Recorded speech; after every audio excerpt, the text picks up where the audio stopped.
सारी दुनिया आपको, आपके जितने भी फॉलोअर हैं सब आपको खान सर बुलाते हैं। अब तो आप बता दीजिए आपका पूरा नाम क्या है खान सर? एक्चुअली क्या है कि एक शिक्षक के लिए खुद के नाम से ज्यादा मायने रखता है कि उसके द्वारा पढ़ाए गए लड़के देश का नाम रोशन करें यहाँ पर, तो वो लक्ष्य मेरे लिए ज्यादा इंपॉर्टेंट है। हमको अपने से नहीं ज्यादा मतलब नहीं। वाह। मैं खान सर के बारे में बता दूं कि इनका यूट्यूब पे जो एजुकेशनल चैनल है उसके 17 मिलियन मतलब 1,70,00,000 फॉलोअर्स ज्यादा हैं। है, हैं? ज्यादा है। अब 19 हो गए। 19 हो गए?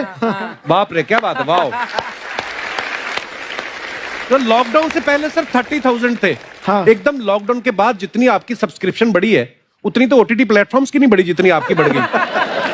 ये नेक काम की शुरुआत कैसे हुई थी खान सर? लॉकडाउन से पहले हम लोग ना ऐसे फिजिकली क्लास में ज्यादा पढ़ाते थे। अच्छा जी। क्लास में भी बहुत भीड़ रहती थी, लड़के पढ़ नहीं पाते थे। मजबूरी हो गई लॉकडाउन के बाद यूट्यूब पर पढ़ाना, क्योंकि दूसरा कोई ऑप्शन ही नहीं था। और हमको भी नहीं समझ में आया कि लोगों ने क्यों इतना ज्यादा सब्सक्राइब करते गए, क्योंकि हम तो वैसे ही पढ़ा रहे थे जैसे पहले पढ़ाते थे वहां पे। तो बस ये रहता है कि लड़कों को पढ़ाई से रिलेटेड उसको डाउट ना रह जाए कोई भी, क्योंकि जब हम लोग पढ़ते थे ना तो सबसे पीछे आते थे, हम लोग क्लास के पीछे बैठते थे। हम लोग मान लिए थे कि ये लोग बहुत अच्छे पढ़ने में, हम लोग का तो कुछ नहीं हो सकता है यहाँ पे। और घर वालों को भी लगता था तो जीव ले ला, कैसे भी काम चल जाएगा। बाद में हम लोग को पता चला ना कि टीचर की गड़बड़ी थी, हमारे ऊपर ब्लेम लगा दिया। सर आइए, बहुत बहुत स्वागत है आपका। वाकई एक्चुअली अगर पढ़ाने का तरीका इतना सरल हो, आसान हो, जैसे ना सर मुझे बचपन में ना मुझे हिस्ट्री का पढ़ने का बड़ा मजा आता था। बड़ा होके पता चला कि मेरा हिस्ट्री में तो था इंटरेस्ट, पर मुझे कहानियां पढ़ना अच्छा लगता था जी। आज मुझे थोड़ा लिखने का भी शौक है, एक आध कुछ शायद फ्यूचर में चल के आप वो भी कुछ ऐसा देखें, तो मतलब मुझे शौक है लिखने का। अब जाके समझ में आया कि वो क्यों अच्छा लगता था, उसमें कहानी होती थी। तो ये नहीं हमें पढ़ाया, हमें रट्टा मरवाते थे। तो ये जो आपका ये जो तरीका ये बहुत ही बढ़िया है। काश हमारे समय में भी ऐसा होता, यूट्यूब पे अच्छे अच्छे शिक्षक होते। हालांकि हमारे टीचर भी बहुत अच्छे थे, लेकिन इतने डिटेल में खान सर मैंने आपके वीडियोस देखे हैं, मतलब जिस सब्जेक्ट को आप जानते भी ना हो और अगर लेक्चर देखें और सुने तो उसमें इतनी रुचि पैदा हो जाती है। बिकॉज हम सब टीचर्स के द्वारा ही पढ़ाए गए हैं और हमारे अच्छे टीचर्स भी रहे हैं, लेकिन जरूर आप में एक बहुत ही खास बात है कि आप हर सब्जेक्ट को बहुत इंटरेस्टिंग बना देते हैं। और Thank you, जी, इसमें क्या है ना, टैलेंट जो है ये टीचर्स को विजुअल ट्रेनिंग कैसे देनी है, जो बताया अभी कपिल जी ने। कहानी, मैं एक छोटा एक प्रश्न पूछता हूँ, असैसिनेशन की स्पेलिंग किसको मालूम है? लोग बिलीव नहीं करेंगे लेकिन मुझे मालूम है। असैसिनेशन की स्पेलिंग होती है Yes, भाई एस, एस माने गधा, गधे के ऊपर एक और गधा, एक और एस, उसके ऊपर आई मतलब मैं पूरा, और मेरे ऊपर पूरा देश, नेशन, एस आई नेशन। तो ASSASSI, मैं ये जितना विजुअल कर दें पढ़ाने को, जितना आसान कर दें। वो याद नहीं होता था रेडियो किसने बनाया, बोला रेडियो चल नहीं रहा, इसको मार थप्पड़ मार, कोनी मार, कोनी मार, कोनी मार, कोनी ने बनाया, याद हो गया, मार कोनी ने बनाया। जितना विजुअल कर दो। जैसे आपने कहा कि कैसे किसी चीज को इतना अच्छा समझा देते हैं, वो आधे घंटे के क्लास के लिए पीछे 1 हफ्ते का मेहनत होता है। मैं ये भी पूछने वाली थी कि कितनी मेहनत लगती है आपको। वो डिपेंड करता है कि हम कब तक सेटिस्फाई नहीं हो जाते। अच्छा। कभी कभी तो कोई चीजें 2-2 महीने से अटकी हुई है, जब तक हम नहीं सेटिस्फाई होते, नहीं इसको ऐसे नहीं, अब लड़के समझो तब तक नहीं बताते उसे। वाह। कहते हैं ना, दुनिया ने मेरी बुलंदियां देखी, किसी ने पाँव के छाले नहीं देखे। क्या है ना कि हम लोग अपने स्टूडेंट लाइफ में इतना पीछे थे ना, कभी कभी अपने आप को से डर लगने लगता था, यार हम कहाँ आ गए, हमारा कुछ हो सकता है कि नहीं हो सकता है यहाँ पे। तो लेकिन ना कुछ सीखने का बड़ा शौक था। हाँ। तो जैसे एक फिल्म बनाने से पहले डायरेक्टर कितने महीने की प्रैक्टिस करता है, 2 साल की मेहनत के बाद एक 3 घंटे की फिल्म बनाना पड़ता है। Correct, correct. उस तरह से थोड़ा काफी मेहनत करना पड़ता है पीछे से, तब जाके समझ में आता है। और धीरे धीरे एक्सपीरियंस होने से थोड़ा समझ में आ जाता है कि क्या, कहाँ पे कौन सा चीज डाउट आएगा वहां पे।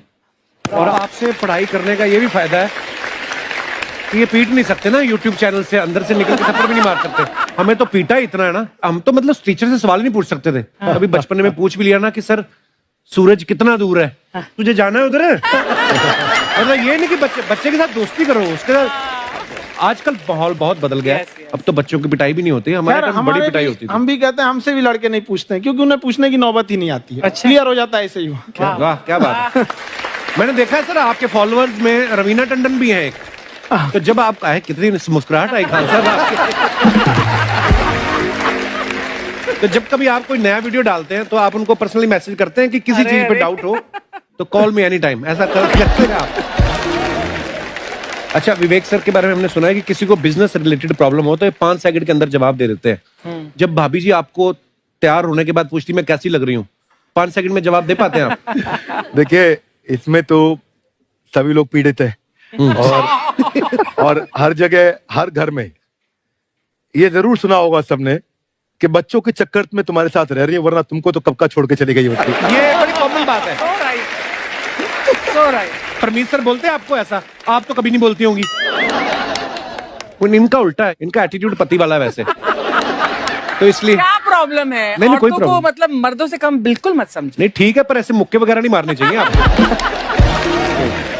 सर आपने अभी तक शादी नहीं की ना खान सर? नहीं। इतने पॉपुलर हो गए आप, आपका सेंस ऑफ ह्यूमर इतना अच्छा है, तो बड़े सारे प्रपोजल तो आते होंगे आपको। अभी तो इधर कुछ नहीं है ऐसा। खान सर पर्सनल सवालों का जवाब कम देते हैं। अच्छा, जैसे हम शादीशुदा लोगों को देखने के बाद हमको थोड़ा सा और अच्छा, कई बार ना इंसान ज्यादा मोटिवेशनल स्पीकर्स को सुन लेना तब भी कंफ्यूज हो जाता है। कोई कहता है बड़े सपने देखो, गाड़ी लो, बैंक बैलेंस बनाओ। कोई कहता है कि इच्छाएं नहीं रखनी चाहिए, ये दुखों का कारण है। हम किसकी सुने गुरुजी? सुने सबकी, करे खुद की। जो दिल से निकले। दिल से निकले, क्योंकि जो सुनते हैं हम कई बार सुनते हैं और उसको खुद की प्रोसेसिंग करते ही नहीं है, और जब दूसरों की बातें सुनकर बिना प्रोसेस करके फॉलो करने लगते, उसी को तो हम अंधश्रद्धा कहते हैं। बिल्कुल। उसको प्रोसेस करे, अपने दिल से जो रेजोनेट होता है उसको सोचे और फिर करें। मम्मी सुना, मेरी मम्मी के आगे डॉक्टर फेल है।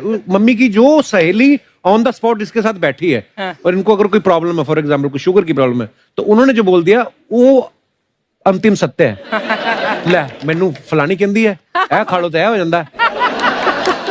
ये सवाल मैंने आपके लिए पूछा था। I want to ask Khan sir कि आपका एक एपिसोड था ट्रेन के बारे में, कि ट्रेन में ऐसा क्यों होता है, शुरुआत में ऐसा हुआ था, ये यहाँ पर बोगी के लिए ये कनेक्शन, तो ये सोर्स क्या होते हैं आपके, कहाँ से आपसे ढूंढ सुन के लेंगी, लाते उसके हैं? बाद खुद का चैनल शुरू करेंगी। कुछ चीजें तो ऐसे डायरेक्टली मिल सकती हैं, और नहीं तो वहाँ ऑन द स्पॉट जाके वहाँ पे पूछ लेते। जो वर्कर होते हैं ना, उन लोग को ज्यादा आइडिया रहता है, उन लोग से वो पूछ लेते हैं कि ये कैसे काम करता है, तो वो ज्यादा कोशिश करते हैं कि हम किसी चीज को खुद से अगर जाने रहेंगे तो ज्यादा अच्छे से डिलीवर कर सकते हैं। तो कई बार वहाँ यार्ड वगैरह में भी चले जाते हैं पता करने के लिए। लेकिन बहुत इंटरेस्टिंग था। हवाई जहाज पर भी बनाइए। आप कहती हैं तो एक उस पर भी बना ही देंगे। बहुत शुक्रिया जी। अच्छा सर, कई बार ना माँ बाप भी, जो मैं ये कहूंगा कि उनकी गलती होती है कि अगर बच्चा आपका 4-5 साल का है, आप शुरू से उसके मन में डालना शुरू कर देते हो कि ये तो इंजीनियर बनेगा। हो सकता है बाप इंजीनियर हो, वो चाहता है कि जरूरी तो नहीं है।